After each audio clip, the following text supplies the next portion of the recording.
Meus irmãos, eu nunca fui a um cruzeiro marítimo. Nunca tive, ainda não tive essa oportunidade. Mas conta-se uma história de um homem que teve essa oportunidade. Ele teve a sorte de participar de um cruzeiro marítimo.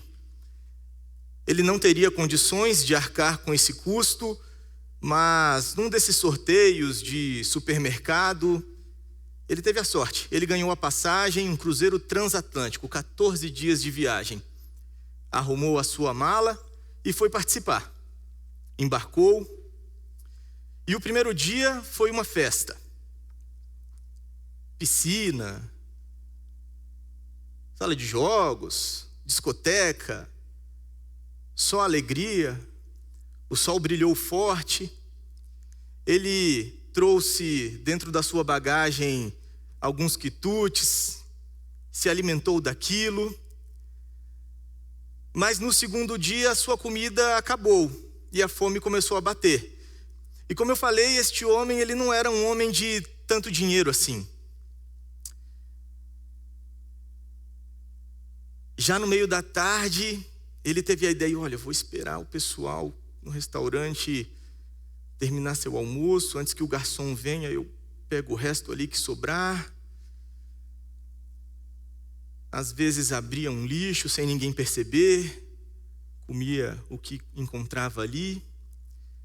Isso foi acontecendo até o 5º, 6º dia, até que esse homem não aguentou mais. Estava muito difícil, ele chegou a falar, maldita hora que eu vim parar nesse lugar. Eu já não consigo mais aproveitar essa experiência. E ele teve a ideia, eu vou bater na cozinha. Bateu na cozinha. Eu gostaria de falar com o chefe de cozinha. Quem é? Pois não. O que o senhor gostaria? Meu amigo, é o seguinte. Eu vim para esse cruzeiro, mas eu não tenho dinheiro. E já tem alguns dias que eu estou pegando comida no lixo, pegando o resto dos outros, e eu já não estou conseguindo mais saciar minha fome, eu não aguento mais. Por favor, eu preciso da sua ajuda, me fala o que eu preciso, lavar uma louça, limpar um chão, servir nas mesas, não importa, o que você me falar, eu só quero que você me dê algumas refeições. O chefe olhou para ele, o quê? O que você está falando? Você não sabia que com a sua passagem já está tudo incluso? Tudo isso aqui é seu. É de graça. Pode se alimentar, pode pegar à vontade. Bom, o resto da história diz que esse homem aproveitou o resto da sua viagem como ninguém naquele navio.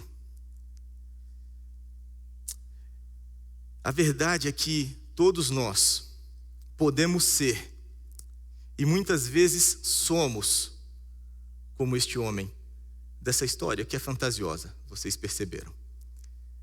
A verdade é que a palavra de Deus nos diz que nós somos ricamente abençoados, amplamente supridos e abençoados pelo nosso Deus. Mas a verdade é que você sabe por experiência própria, e eu também sei, que muitas vezes nós que somos plenamente, ricamente, abundantemente abençoados pelo nosso Deus, nós vivemos neste mundo como verdadeiros mendigos. Nós vivemos neste mundo frustrados, famintos, cansados, espiritualmente esfomeados. Nessa noite nós queremos pensar um pouco mais a respeito da bênção de Deus. A bênção de Deus em favor do seu povo. Sim, o pastor Fábio pregou sobre isso no domingo, e certamente o Senhor quer nos levar a sermos mais profundos no conhecimento da bênção dele em nosso favor. Certamente o Senhor não quer que nós vivamos, o Senhor Deus, Ele é um Deus que abençoa. Ele é um Deus que derrama bênçãos em favor do seu povo.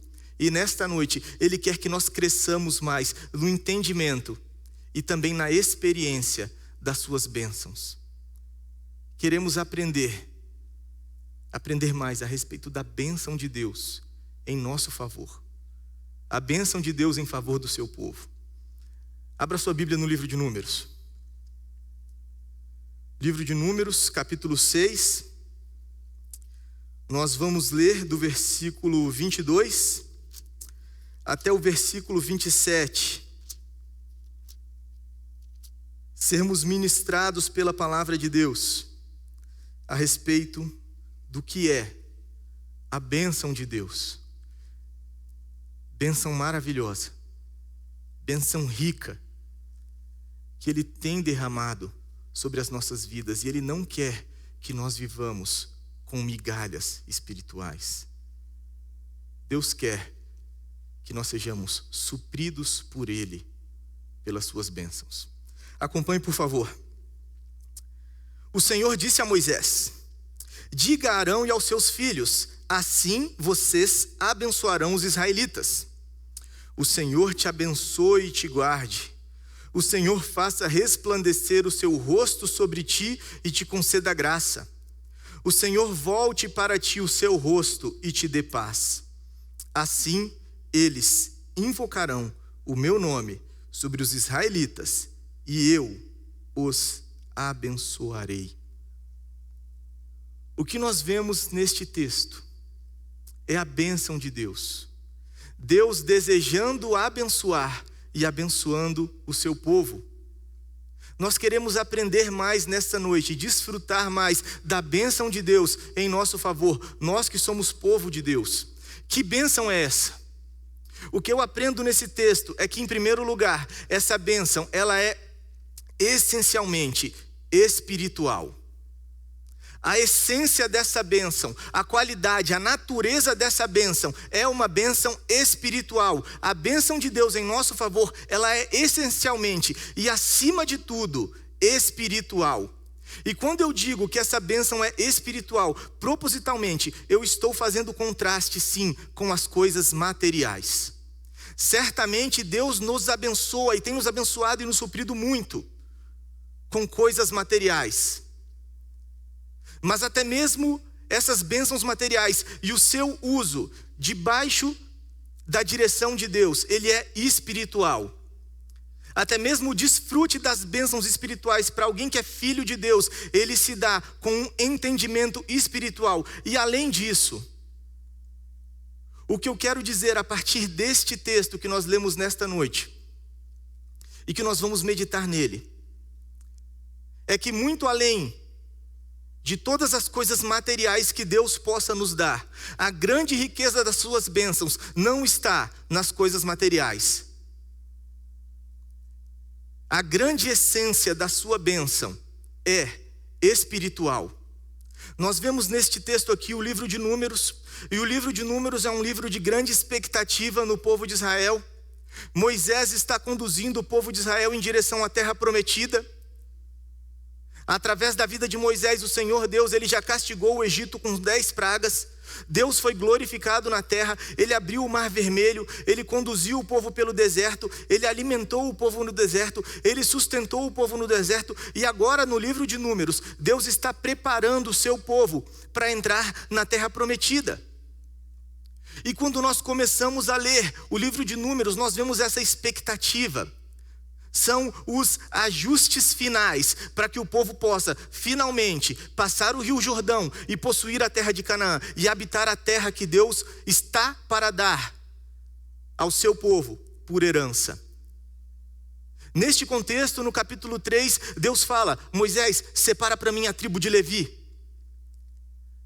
Porque quando eu matei todos os primogênitos no Egito, eu resgatei com sangue para mim todos os primogênitos de Israel. Todos os primogênitos de Israel são meus, Moisés, são meus. Mas agora eu quero que você faça o seguinte: no lugar dos primogênitos que são meus, eu resgatei para mim com sangue do cordeiro. Eu vou fazer uma troca, eu vou pegar a tribo de Levi e eles serão exclusivos para o meu serviço. E o Senhor está preparando o seu povo. Ele separa uma tribo para o ministério dele, a tribo de Levi. Só que ele vai além. Ele fala: dentre a tribo de Levi, separe para mim os filhos de Arão, para serem sacerdotes, que vão ministrar dentro do templo, que vão oferecer sacrifícios em favor do povo para mim, Deus diz. E que vão me representar Deus diante do povo. E que terão autoridade para abençoar o povo. E o que nós vemos agora é que Deus, Ele deseja abençoar o seu povo. Mas essa bênção se dará mediada pelo ministério dos sacerdotes. E nesse contexto, Deus dá ordem a Moisés: fale com Arão e os seus filhos, fale com os sacerdotes. Eles têm autoridade instituída por mim, por Deus, para abençoar o meu povo. E Deus diz: assim eles falarão, assim eles abençoarão. Desta forma, existe uma maneira, existe um conteúdo específico da bênção de Deus em favor do seu povo. Deus quer abençoar o seu povo, mas é da maneira que Deus quer, é da forma que Deus quer. A bênção de Deus é de uma qualidade e de um conteúdo que é escolhido e planejado por Deus e não pelo ser humano. E Deus institui de maneira clara que tipo de bênção é essa. E como nós veremos no decorrer dessa mensagem, é de uma qualidade essencialmente espiritual. No domingo o pastor Fábio pregou para nós Efésios 1, a partir do versículo 3, em que Paulo diz: bendito seja o Deus e Pai de nosso Senhor Jesus Cristo, porque Ele tem nos abençoado com toda sorte de bênçãos. Deus, Ele não tem retido nada para Ele. Deus, Ele tem abençoado o seu povo. Por isso Ele seja bendito, Ele seja elogiado, Ele seja louvado. Por isso que Deus é digno de toda a nossa gratidão, de todas as nossas homenagens, porque Ele tem nos abençoado abundantemente com toda a sorte de bênçãos espirituais. Paulo diz: bênçãos espirituais nas regiões celestiais em Cristo Jesus. Porque antes da fundação do mundo, Ele nos escolheu nele, para sermos santos e irrepreensíveis na sua presença. Olha que bênção! Escolhidos por Deus para caminharmos na presença dEle, conforme a vontade dEle, conforme o caráter dEle. É Deus quem faz. Em amor nos predestinou para a adoção por meio do seu Filho, conforme o beneplácito da sua vontade. Somos adotados por Deus, grande bênção, bênção espiritual. Nele, no seu Filho, nós temos a redenção, a saber, a remissão, o resgate dos pecados por meio, segundo a sua grandiosa graça, que Ele derramou abundantemente no amado, o Senhor Jesus. No amado nos foi revelada, nos foi trazida essa salvação com toda sabedoria e prudência. Sabedoria e prudência, novamente espiritual, para quê? Para quê? Para que conhecêssemos o mistério da sua vontade, de fazer convergir na dispensação da plenitude dos tempos todas as coisas nos céus e na terra em Cristo. Quando o Senhor Jesus voltar para manifestar o seu reino em glória, todo o universo vai fazer sentido, a rebeldia do universo vai acabar, todas as coisas acharão o seu lugar, convergindo para a glória de Cristo. E o Senhor Deus nos deu sabedoria e entendimento com a salvação para entendermos isso. Isso é um privilégio, isso é uma bênção, tem que ser. Quantas pessoas neste mundo correndo atrás de tantas coisas porque não têm esse entendimento e buscam algum sentido na sua vida, de repente na sua família, de repente no seu casamento, de repente no prazer, no lazer, no ganhar dinheiro, nas experiências, e isso é fonte de desassossego, isso é fonte de ansiedade, porque não tem o entendimento das coisas futuras. E o pastor Fábio muito bem pregou, mas não somente nos deu esse entendimento, mas nós que de antemão esperamos em Cristo, fomos feitos herança. Esse reino também é para nós. Somos herança de Cristo e o reino é herança para nós. reinaremos com Ele eternamente. Lá está a nossa esperança. E como se não fosse suficiente, nos selou com o Espírito Santo da promessa, que é o penhor até o resgate da herança. Enquanto não vemos Deus face a face, o próprio Deus habita em nós por meio do seu Santo Espírito. E isso é fonte de grande alegria. Isso é fonte de desfrute. Nós podemos viver na presença do nosso Deus, num tipo de relacionamento que é cercado por bênçãos, de maneira que quanto mais nós o conhecemos, mais podemos ser transformados por este conhecimento, mais podemos esperar para estarmos com Ele face a face, mais nós vemos a nossa mente sendo clareada, as nossas atitudes sendo conduzidas de acordo com a palavra dEle. Maravilhosas bênçãos espirituais. E o grande perigo, e é aí que muitas vezes, certamente é aí, que nós precisamos sondar o nosso coração. É aí que nós começamos a viver como mendigos, e ao invés de fazer uso do banquete celestial que Ele tem derramado abundantemente sobre as nossas vidas, nós queremos encher o nosso estômago espiritual com as migalhas e com o lixo do mundo. Quando nós deixamos de nos relacionar com Deus na esfera dessas bênçãos graciosas e começamos a cobiçar as coisas do mundo e começamos a nos deleitar nas coisas do mundo e somos capazes de nos frustrar com Deus e questionar a Deus por causa das coisas do mundo. O livro de Hebreus, ele faz um alerta que deve fazer o nosso coração tremer. Hebreus 12, versículo 16, ele diz: tomem cuidado, que não haja no meio de vocês ninguém que foi como o profano Esaú, que vendeu a sua bênção, vendeu o seu direito de primogenitura por um caldo de lentilhas. Porque nós conhecemos a história. Esaú era o filho mais velho de Isaac. Ele tinha o direito da primogenitura. Ele seria o patriarca do povo de Deus. As bênçãos de Abraão, as bênçãos de Israel passariam necessariamente por Esaú.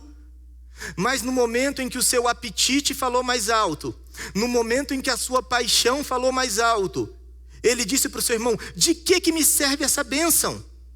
Me dê logo essa sopa, porque eu estou morrendo de fome. E ele é tratado nas Escrituras como um profano que não valorizou tamanha bênção que estava oferecida, destinada para ele. Abriu mão. E o nosso coração, irmãos, começa a fraquejar e a desejar as migalhas deste mundo, quando nós deixamos de nos relacionar com Deus na esfera que Ele propôs para nós. Certamente nós somos plenamente enriquecidos. Existe um reino inabalável. Existe uma herança incorruptível, verdadeiramente preparada para nós. Nós estaremos diante de Cristo um dia e o nosso coração anseia por isso. Mas quando nós deixamos de confiar em Deus, de esperar por essas bênçãos, por sua renovação, e colocamos o nosso coração cada vez mais nas coisas pequenas deste mundo, para onde nós estamos inclinando o nosso coração? Certamente o Senhor Deus nos supre, Ele é maravilhoso, com muitas coisas materiais. Mas a essência da bênção que Ele propôs para nós é espiritual. Tiago 4, a partir do versículo 2, diz isso: olha, vocês estão cobiçando, guerreando, vocês estão insatisfeitos e vocês não têm nada. Vocês não cansam de desejar, mas vocês não têm. O desejo de vocês nunca é satisfeito. E sabe por que vocês não têm? Porque vocês não pedem. E quando vocês pedem, vocês também não recebem, porque vocês pedem mal. Pedem para satisfazer os seus próprios interesses. Pecadores, vocês não sabem que a amizade com o mundo é inimizade contra Deus, pois todo aquele que quer ser amigo do mundo se faz inimigo de Deus. Porque não é em vão que a Escritura diz que o Espírito que Ele fez habitar em nós sente ciúmes. O amor ao mundo é infidelidade com o amor que deve ser exclusivo para com o nosso Deus. O Senhor Jesus, quando está falando no Sermão do Monte, em Mateus 6, Ele diz: vocês não podem, tomem cuidado. Vocês não podem servir a dois senhores, a Deus e as riquezas, porque você vai fatalmente amar a um e desprezar o outro. Então tomem cuidado com os seus olhos, para onde vocês estão olhando, porque os olhos são as lâmpadas do corpo. Se os seus olhos forem luz, toda a sua alma será iluminada. Mas se os seus olhos forem trevas, quão grandes trevas serão? E a partir disso ele diz: não se preocupem com o que vocês vão comer, beber, vestir. E ele conclui: busquem o reino de Deus e a sua justiça. E essas coisas necessárias para a nossa sobrevivência. O Senhor Deus cuida de nós, coisas necessárias para a nossa sobrevivência. Mas Jesus coloca na voz passiva. Essas coisas são acrescentadas. Jesus está dizendo: essas coisas vêm por tabela. Deus está cuidando. Não é aí que tem que estar a preocupação de vocês, a ansiedade de vocês, o coração de vocês. Busquem o reino de Deus e a sua justiça. É aí que está o coração, é aí que está o esforço, é aí que está o foco, é aí que nós nos relacionamos com o nosso Deus. É aí, porque o Senhor tem cuidado de nós e Ele vai prover com a sua grandiosa graça tudo aquilo que nós precisamos. A qualidade da bênção de Deus em nosso favor é essencialmente espiritual. E se o nosso coração não está inclinado, nós estamos negligenciando grandes bênçãos para cutucar migalhas, lixos do mundo que não vão nos satisfazer. A essência dessa bênção, ela é espiritual. Mais uma vez, tendo falado da essência, eu queria falar dos seus conteúdos, daquilo que Deus realmente nos dá, aquilo que Ele realmente nos provê com a sua bênção em favor do seu povo. E o que eu aprendo nesse texto, em primeiro lugar, é que Ele provê segurança. Se nós somos povo de Deus, nós podemos descansar tranquilamente, tendo a firme convicção que aconteça o que acontecer com este mundo, com as nossas vidas, com a nossa casa, nós estamos plenamente seguros, protegidos, amparados, cuidados pelo nosso Deus. O versículo 24 diz que o Senhor, o sacerdote, devia abençoar o povo, impor as mãos em direção ao povo e fazer esse forte desejo, essa oração em favor do povo: que o Senhor te abençoe e te guarde. A primeira palavra, bênção, é uma palavra mais ampla. Ela está relacionada àquilo que a Bíblia chama de bem-aventurança. Te abençoar, ser abençoado, significa realmente alguém que ganhou coisas boas na vida. Alguém que nós poderíamos dizer é alguém favorecido, é alguém que tem sorte na vida, é alguém que realmente está feliz, está realizado na vida. Que o Senhor te abençoe. É uma palavra mais genérica, mais ampla, mas quando ele vai e complementa essa ideia, dizendo e te guarde, esse verbo sim, ele é bem mais específico. Ele tem uma clara ideia que remete sim à proteção. O povo de Israel, indo possuir a terra prometida, a terra de Canaã, uma terra maravilhosa, uma terra de prazeres, uma terra de onde emanam leite e mel. traz a ideia de que realmente é uma terra de fartura, é uma terra de bênçãos, é uma terra de alegria para aquele povo experimentar, vivenciar na presença do seu Deus. Mas até nessa terra, o povo devia ter a firme convicção, ele deveria ter a firme convicção de que é a bênção e a proteção de Deus que nos provê a possibilidade do desfrute nesta terra. Proteção certamente contra os inimigos e proteção contra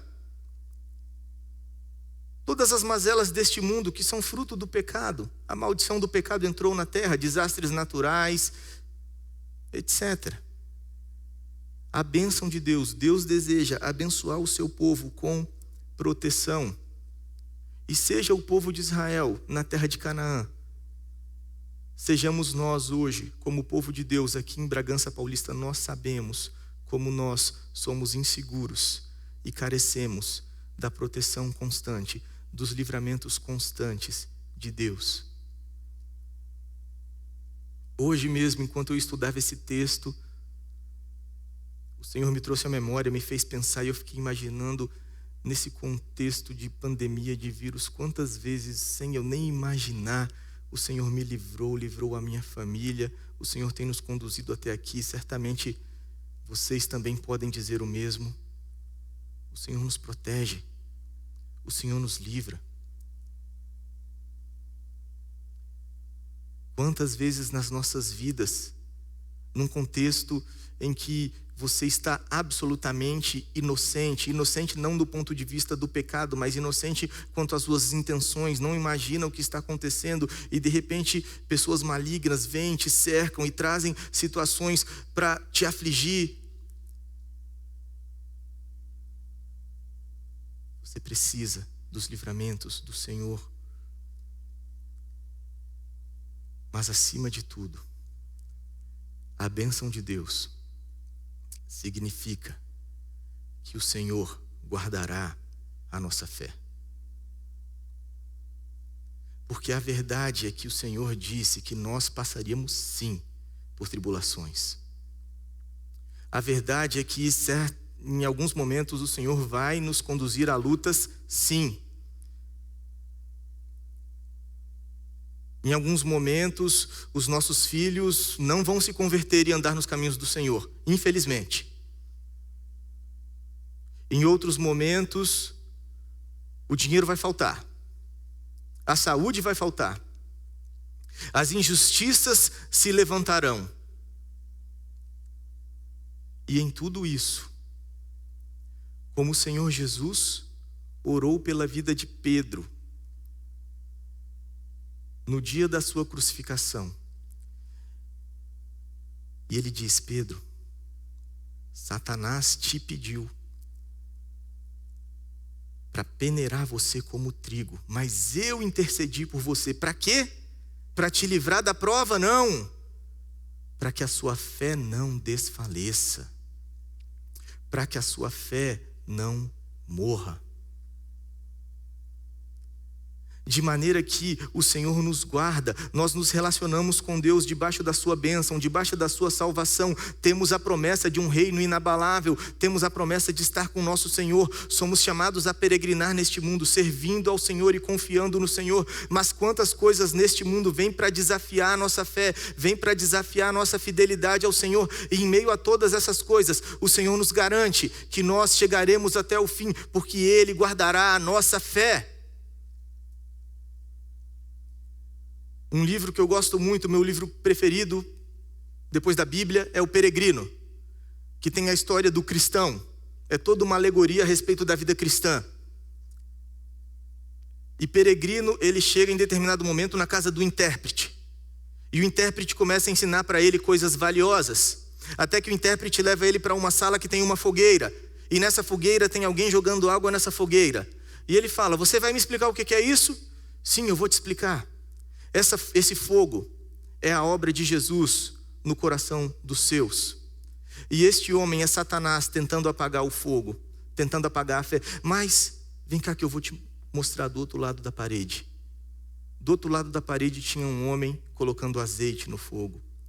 E ele fala: é por isso que Satanás não consegue apagar a fé dos filhos de Deus, porque Jesus constantemente alimenta esse fogo com seu azeite, com a obra da sua graça, mas ele está por trás da parede. Sabe por quê? Porque nos momentos de prova é muito difícil para o Filho de Deus perceber o agir de Cristo. Mas ele está agindo. Nos momentos difíceis, sim, nós podemos agradecer pela bênção de Deus, porque ele tem muitos livramentos físicos e certamente ele tem todo livramento espiritual para os seus filhos. O Senhor guardará a nossa fé. O Senhor completará a sua obra. Nós chegaremos lá, porque Ele nos abençoa, porque nós estamos debaixo da sua bênção. O Senhor provê ainda misericórdia. E nós sabemos, nós precisamos saber que as fontes da misericórdia do Senhor são verdadeiramente inesgotáveis, porque se não fosse assim, estaríamos perdidos. Mas o Senhor deseja abençoar o seu povo. O Senhor deseja abençoar o seu povo, e Ele diz: abençoem assim, que o Senhor faça resplandecer o seu rosto sobre ti. Essa ideia de resplandecer, de brilhar, que o rosto do Senhor brilhe em direção a vocês, significa que eles encontraram o sorriso de Deus. É semelhante à história da rainha Esther. O seu tio Mordecai falou: olha, você precisa conversar com o rei Assuero. Ela fala: eu não posso entrar na sala do trono. Já tem 30 dias que o rei não me procura. Mas você é a rainha dele. Mas a lei diz que quem entra na sala do trono sem o rei convidar, só existem duas possibilidades: ou a morte na mesma hora, ou ele levanta o seu cajado concedendo favor. E o tio dela: mas você tem que ir. Quem sabe não foi para isso que Deus te levantou. E aí tem toda aquela angústia. Então façam todos 5 dias de jejum por mim, porque eu vou entrar na sala do trono. E quando Esther entra, o rei sorri para Esther. Ela alcançou o favor do rei. O brilho do rei se direcionou para Esther. É disso que Moisés está falando. É disso que a palavra está falando. Esse povo está para habitar na presença de Deus. Como que eu vou habitar na presença de Deus? Como eu vou me achegar na presença desse Deus? Como esse Deus vai se tornar favorável a mim? Que o rosto dele brilhe. Que esse rei possa sorrir para vocês, não por causa dos seus méritos, mas que ele conceda a sua graça. Pela própria graça dele. Que ele tenha uma atitude graciosa em favor de vocês. E nós sabemos que isso é amplamente possível, possibilitado somente através de Cristo, que sofreu todo o peso da nossa injustiça e do nosso castigo, e que nós podemos. 1 João 2,1 diz: filhinhos, eu vos escrevo isso para que vocês não pequem, mas se alguém pecar, nós temos diante de Deus um advogado, Jesus Cristo, o justo. Cada um de nós, nas nossas insensatez, no nosso dia a dia, quantas vezes o nosso coração se afasta de Deus? Quantas vezes o meu amor se afasta de Deus, o meu desejo se afasta da presença de Deus, e eu busco coisas deste mundo, e às vezes cego nos meus amores mundanos, eu vou me deixando levar, e quando eu me vejo: Senhor, onde eu fui parar? Como eu posso olhar para o meu Deus novamente? Será que Ele vai sorrir para mim? Será que haverá graça? Será que haverá misericórdia? E a bênção de Deus, se Deus te chama para ser parte do seu povo, a bênção de Deus está na promessa que as misericórdias dele são infinitas, não tem fim, porque toda a ira dele já foi satisfeita em Cristo. Então nós podemos nos relacionar com Deus confiados na sua bênção. Sim, o Senhor Deus voltará a sorrir para mim. Ele me trará de volta, não pelos meus méritos, mas pelo mérito da sua graça. graça que é conhecida no meu Salvador, que morreu por mim. Essa bênção provê amplamente, e como nós precisamos, da misericórdia.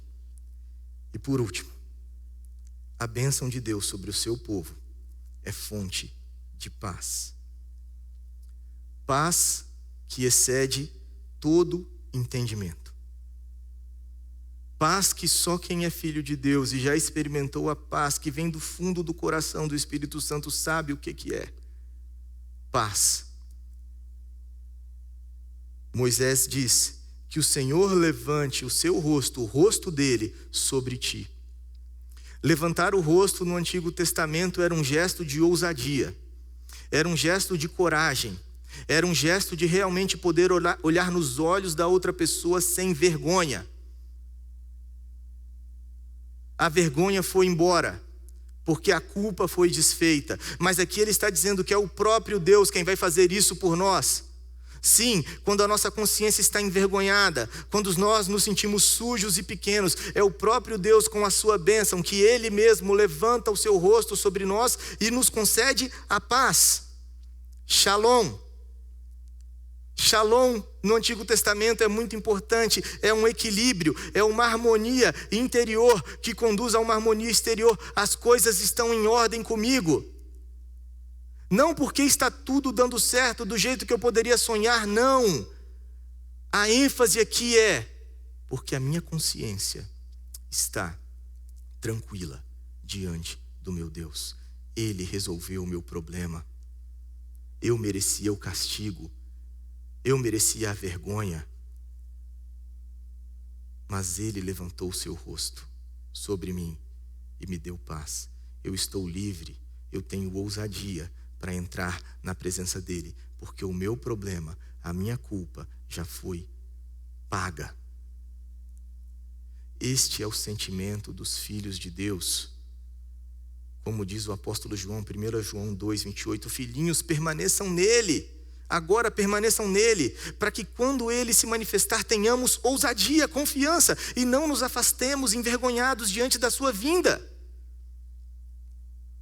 O coração do Filho de Deus é aquele coração que fala: Jesus, eu estou pronto, será que é hoje? A minha consciência está tranquila, em nada me acusa, o Senhor já pagou tudo, eu caminho contigo, a tua bênção está sobre mim. Jesus, é hoje? Volta. Essa é a consciência de um filho de Deus que tem caminhado verdadeiramente debaixo da sua bênção. O seu problema foi resolvido.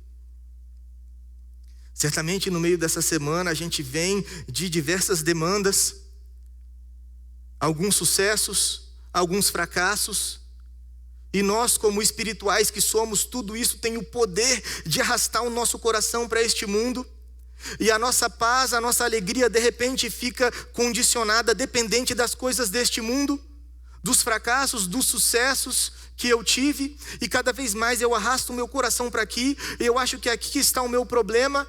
E eu acho que quando eu resolver, quando eu fechar esse negócio, quando essa situação for resolvida, aí sim eu desfrutarei de paz. Mas o que a Bíblia nos ensina, olha para o lugar certo, olha para o seu coração. O desassossego maior que precisa ser sanado é o que pulsa lá dentro na sua consciência. E talvez você esteja correndo muito para abafar o barulho da sua consciência. Mas uma consciência sensível diante de Deus, uma consciência que sabe o peso da sua culpa, ela também sabe o que é beber da graça, da paz, que excede todo entendimento. Quando nós olhamos para a palavra e compreendemos, está pago, está consumado. Aqui está a minha confiança, a minha ousadia, a minha vitória. A bênção de Deus nos dá verdadeira paz, não a paz como o mundo dá. A paz que vem do Espírito Santo. O Senhor Deus deseja abençoar o seu povo. Esse texto nos ensina que a identidade do povo de Deus, aquilo que caracteriza o povo de Deus, é ser abençoado pelo próprio Deus. Porque Moisés termina o versículo 27. Assim eles, os sacerdotes, invocarão o meu nome, literalmente, porão o meu nome sobre os filhos de Israel. Identidade divina. Os sacerdotes têm autoridade diante de Deus para colocar o meu nome sobre os filhos de Israel. E Deus, ele diz, eu mesmo os abençoarei. O povo de Deus, o povo marcado pelo agir de Deus, nós somos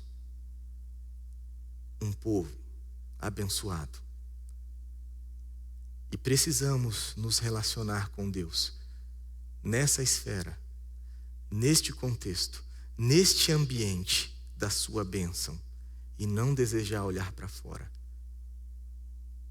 Que o Senhor Deus seja tudo, que o Senhor Jesus seja suficiente, e que na plenitude da sua bênção nós encontremos verdadeira alegria. Vamos orar?